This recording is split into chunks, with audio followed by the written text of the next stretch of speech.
நான் தூத்துக்குடி கங்கா பரமேஸ்வரி காலனில இருந்து வர்றேன். என்னோட ஏரியாவில் இருக்கிற தென்மலை தென்குமரன் சார், அவன் ஒரு ஹெச்எஸ் ரவுடி. கிட்டத்தட்ட அவர் மேலே 15 வழக்குகள் கிட்ட வந்துட்டு நிலுவையில் இருக்கு.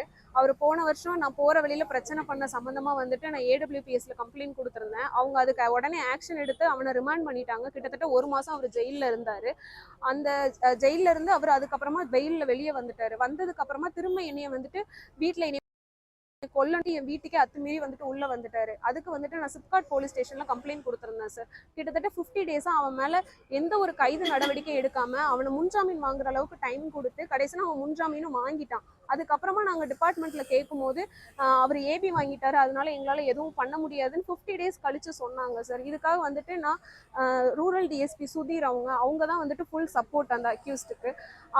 அவர் மேலே வந்துட்டு நான் ஒரு சிஎம் செல்ல ஒரு பெட்டிஷன் கொடுத்துருந்தேன். அந்த பெட்டிஷன் வந்துட்டு அதே டிஎஸ்பி சுதீர் அவருக்கே வந்துட்டு விசாரணைக்காக அசைன் பண்ணிட்டாங்க. இந்த வெஞ்சன்ஸ்ல வந்துட்டு என் மேல வந்துட்டு ஒரு பிசிஆர் மனு, அவர் வந்துட்டு ஒரு பட்டிய நிலத்தை சேர்ந்தவருங்கிறது எனக்கு அப்பதான் தெரியும், அதுக்கு முன்னாடி எனக்கு தெரியாது.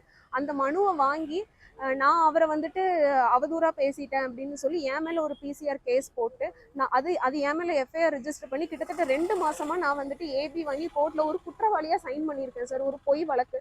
அதுக்கப்புறமா வந்துட்டு டிஐஜி திருநெல்வேலி டிஐஜி சாரை பார்த்து அவங்க அதுக்கப்புறம் அந்த கேஸோட இன்வெஸ்டிகேஷன் ஆஃபீஸரை வேற ஒரு நேர்மையான ஒரு ஆஃபீஸருக்கு மாற்றி அதை வந்துட்டு இப்போ மிஸ்டேக் ஆஃப் ஃபேக்ட்ஸ் அப்படின்னு சொல்லி, அதாவது இது என்னைய பழி வாங்கணுங்கிற ஒரே ஒரு நோக்கத்துக்காக போட்டப்பட்ட புகார் அப்படின்னு சொல்லி கோர்ட்ல ஃபைல் பண்ணி இப்போ அதை எம்ஓஃபும் பண்ணிட்டாங்க.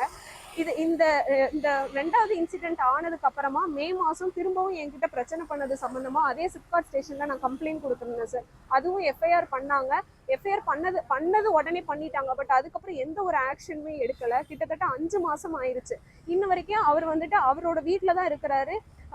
அதுக்கப்புறம் திரும்பவும் வந்துட்டு ஆகஸ்ட் மாதம் திரும்பவும் பிரச்சனை பண்ணி அதே சிப்காட் ஸ்டேஷன்ல திரும்பவும் எஃப்ஐஆர் ஆயிருக்கு. அப்போ இந்த 2 எஃப்ஐஆருக்கும் கடைசியான 2 எஃப்ஐஆருக்கும் எந்த ஒரு ஆக்ஷனுமே எடுக்கல. இதுக்கு வந்துட்டு நான் இதை வந்துட்டு சுட்டி காட்டி இந்த மாதிரி மே மாதம் போட்டு 5 மாதம் ஆகியும் அவரை வந்துட்டு இன்ன வரைக்கும் கைது பண்ணுறதுக்கு தூத்துக்குடி காவல்துறை தரப்பில் வந்துட்டு எதுவும் பண்ண மாட்டேங்கிறாங்க, ஸ்டெப் எடுக்க மாட்டேங்கிறாங்கன்னு சிஎம் செல்ல வந்துட்டு ஒரு கம்ப்ளைண்ட் கொடுத்துருந்தேன்.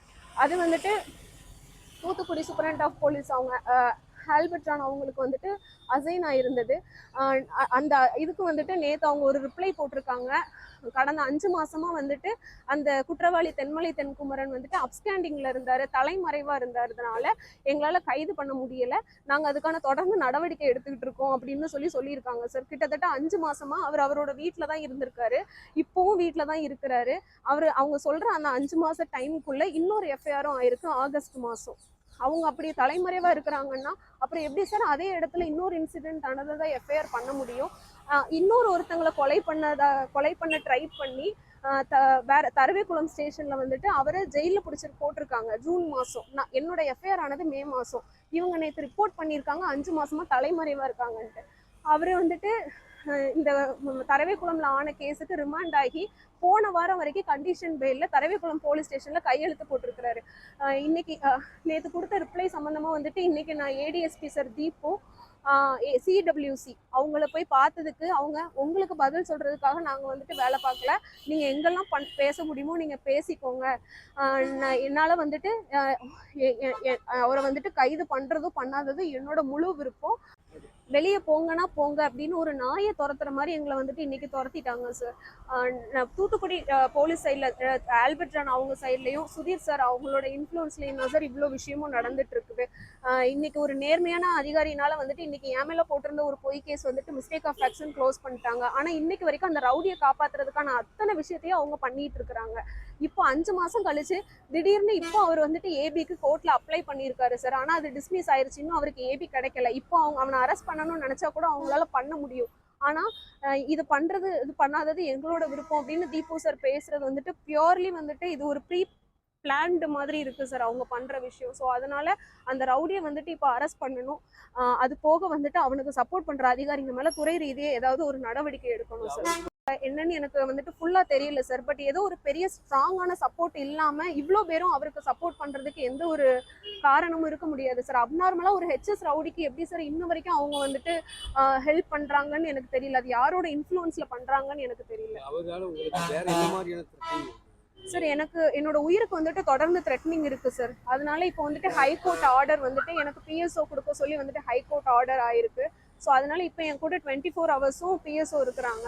ஸோ அது வந்துட்டு ஒரு டெம்பரரி சொல்யூஷன் தான். எனக்கு பிஎஸ்ஓ கொடுத்துட்டு அவனை வந்துட்டு ஒரு குற்றவாளியை வந்துட்டு ஜாலியாக ஊரில் சுத்த விடுறதுங்கிறது வந்துட்டு ரொம்பவே வந்துட்டு வித்தியாசமா இருக்கு. நான் இது வரைக்கும் இது எங்கேயும் நான் கேள்விப்பட்டதில்லை. அது தனிப்பட்ட முறையில் பண்ணுறாரா இல்லை ஒரு கேங்கா இந்த மாதிரியான ஒரு செயல்பாட்டில் ஈடுபடுறாரா? இல்லை சார், அவர் வந்துட்டு தனிப்பட்ட முறையில் தான் பண்ணுறாரு. ஆக்சுவலாக அவர் ஒரு லோக்கல் ரவுடி, பெருசாக வேற எதுவும் வேலை எதுவும் கிடையாது. இப்போ அடுத்த கட்டமாக இப்போ காவல்துறை நடவடிக்கை எடுக்காத பட்சத்தில் உங்களோட அடுத்த கட்ட நடவடிக்கை என்னவாக இருக்கும்?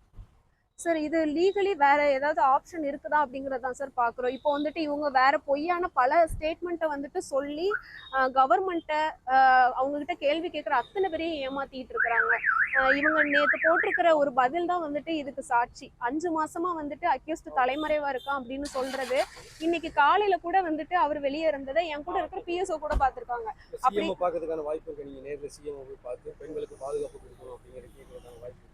இது வரைக்கும் நான் சிஎம் செல் போர்ட்டல்ல தான் சார் இது வரைக்கும் நான் கம்ப்ளைண்ட் கொடுத்துருக்கிறேன். பட் அதுல இருக்கிற அத்தனையும் இவங்க பொய்யான பல பதில்களை சொல்லி அதை வந்துட்டு ஏமாத்திக்கிட்டு தான் இருக்காங்க. மொத்தத்துல கவர்மெண்ட்டை ஏமாத்திக்கிட்டு இருக்கிறாங்க அவங்க. அடுத்த கட்டமா அவங்க எந்த நடவடிக்கை எடுக்கல அப்படின்னா அதுக்கப்புறம் எனக்கு வேற ஆப்ஷன் இல்லை சார். நான் செக்ரட்டரியேட்ல போயிட்டு நான் அங்க போய் உட்கார்ந்து தான் நான் எனக்கு நீதி கேட்கணும். எனக்கு வேற ஆப்ஷன் கிடையாது. நான் எவ்வளவோ ஆமா முதல்வர்கிட்ட நீதி கேட்கறது தான், வேற எதுவும் எனக்கு இல்லை.